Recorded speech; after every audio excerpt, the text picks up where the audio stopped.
PR অবশ্যই জনগণের কাছে এখন পর্যন্ত বোধগম্য নয়।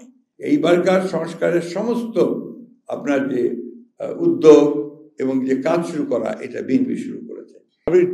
ধরুন পাকিস্তান আমল থেকেই, সিন্স পাকিস্তান ডেইজ, এখানে বারবার গণতন্ত্র ব্যাহত হয়েছে, গণতন্ত্রকে আপনার নষ্ট করা হয়েছে, হরণ করা হয়েছে। অন্যান্য শক্তিগুলো, আমি সেই শক্তির নাম বলতে চাই না, তারা বারবার ভেতরে ঢুকে গণতন্ত্রের গ্যারান্টি ভেতরে আছে। দুর্ভাগ্যক্রমে একটা ভ্রান্ত মামলায় তাকে ফাঁসি দেওয়া হয়েছে আমাদের দলের নেতা, এবং তখন যখন কথা বলবো তখন তিনি সম্ভবত জাতীয় পার্টির মন্ত্রী ছিলেন।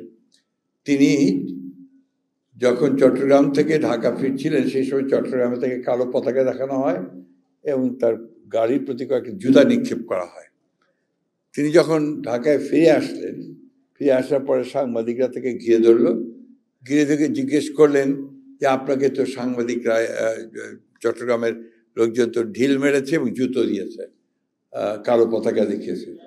তিনি তার স্বভাব সুলভ যে হাসি, সেই হাসি দিলেন, দিয়ে বললেন, আরে রাজনীতি করব, নির্বাচন করব, গণতন্ত্রের চর্চা করব, ঢিল খাবো না, আর আপনার কালো জুতা খাবো না, কালো পতাকা দেখবো না, এটা তো হতে পারে না।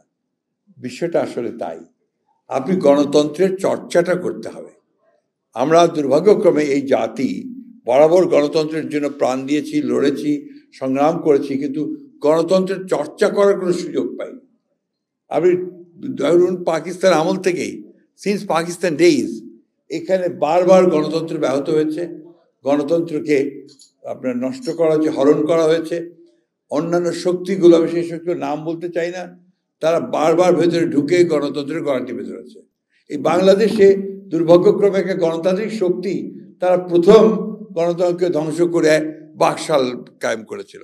অর্থাৎ ডেমোক্রেসি ইন ট্রুয়েস্ট সেন্স, এটা কিন্তু কখনোই এখানে প্র্যাকটিস হয়নি বলেই আজকে আমাদের যত অনাস্থা, দুশ্চিন্তা, অস্থিরতা, এই বিষয়গুলো দেখা দিয়েছে।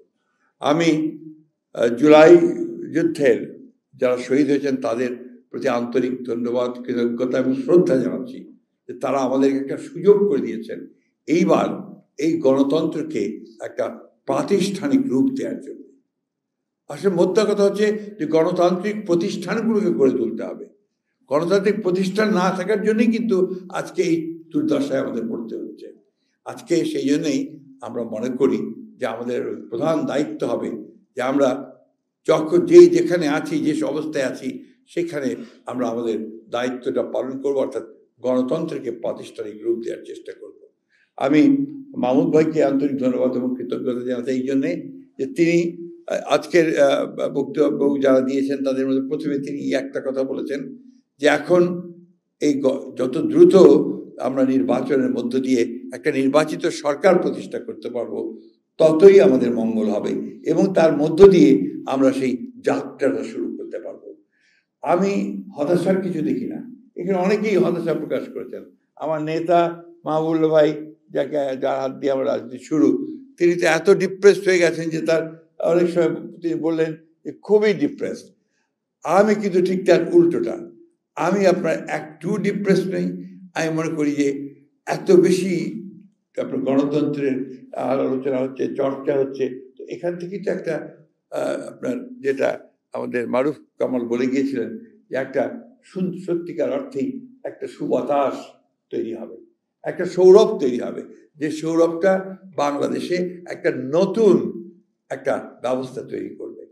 আমরা বিএনপির পক্ষ থেকে 2016 সালে বাংলাদেশের রাষ্ট্র ব্যবস্থা যে আপনার জনগণের যে আশা আকাঙ্ক্ষা পূরণ করতে পারছে না, সেটা উপলব্ধি করে আপনাদের নেত্রী যশস্বী বেগম খালেদা জিয়া সেদিকে কিন্তু ভিশন 2030 দিয়েছিলেন। এই ভিশন 2030 মধ্যে আজকে আপনারা যা করছেন, অর্থাৎ এই যে ঐক্যমত্য কমিশন বা এই সরকার যেগুলো করছে, সবগুলোই আছে। আমরা দ্বিকক্ষ বিশিষ্ট পার্লামেন্টের কথা বলেছিলাম, আমরা আপনার প্রধানমন্ত্রীর ক্ষমতাকে সীমিত করার কথা বলেছিলাম, তার কয়টা অংশ থাকবে সেগুলো বলেছিলাম, এগুলো সবই বলা আছে, জুডিশিয়ারি ইন্ডিপেন্ডেন্স সব বলা আছে।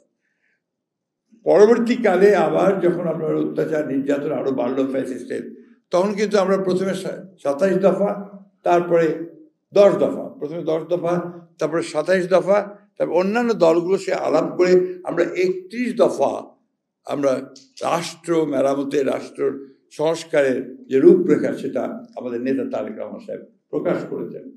সুতরাং আজকে অনেকেই যে আপা কিছুক্ষণ আগে বললেন যে আমরা সংস্কারের পক্ষে নই বা বিপক্ষে কথা বলেছি, আই থিঙ্ক দ্যাটস ট্রু। এইবারকার সংস্কারের সমস্ত আপনার যে উদ্যোগ এবং যে কাজ শুরু করা, এটা বিএনপি শুরু করেছে। আমি একটা কথার উপর জোর দিতে চাই, যেটা হচ্ছে যে আজকে যেটা আমাদের ডক্টর মঈন খান বলেছেন যে ডিসএগ্রিমেন্ট তো থাকবেই, সবাইকে একমত হবে, একমত হবে না।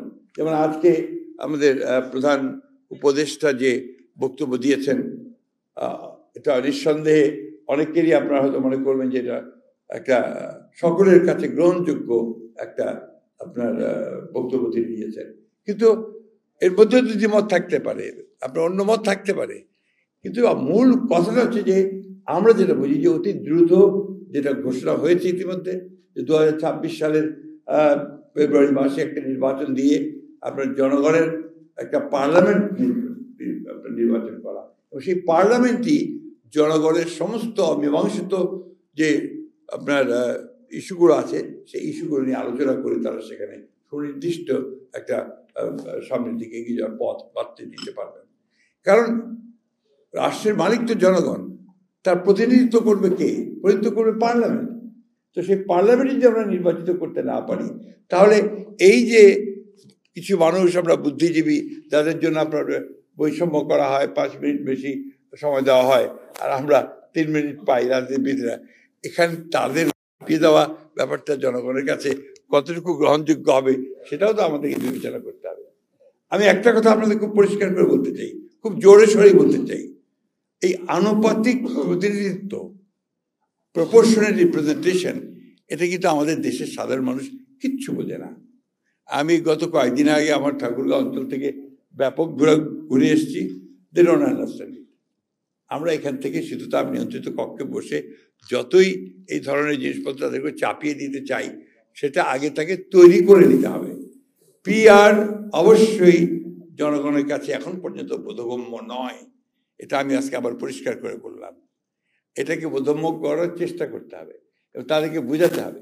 আরেকটা কথা যেটা এখানে এসছে, আমরা কিন্তু খুব পরিষ্কার করে বলেছি যে আমরা নির্বাচনের পরে যে সমস্ত রাজনৈতিক দলগুলো বা শক্তিগুলো একসাথে ফ্যাসিস্ট বিরোধী সংগ্রাম করেছি, তাদেরকে সঙ্গে নিয়ে একটা জাতীয় সরকার গঠন করবার আমরা একটা প্রস্তাব দিয়েছি, এবং সেখান থেকে প্রমাণিত হয় যে আমরা আসলেই এই জাতিকে সত্যিকার অর্থেই মূল জায়গাগুলোতে ঐক্যবদ্ধ করে আমরা সামনের দিকে এগিয়ে যেতে চাই। আমার মনে হয় যে এই বিষয়গুলো আমরা যদি সবাই অনুধাবন করি, উপলব্ধ করি, তাহলে নিশ্চয়ই আমরা আমাদের সামনের দিকে এগিয়ে যেতে পারবো। এবং আবারও রিপিট করতে চাই, পুনরাবৃত্তি করতে চাই যে নির্বাচনই একমাত্র বিকল্প একটা গণতান্ত্রিক ধারায় ফিরে যাওয়ার। ধন্যবাদ।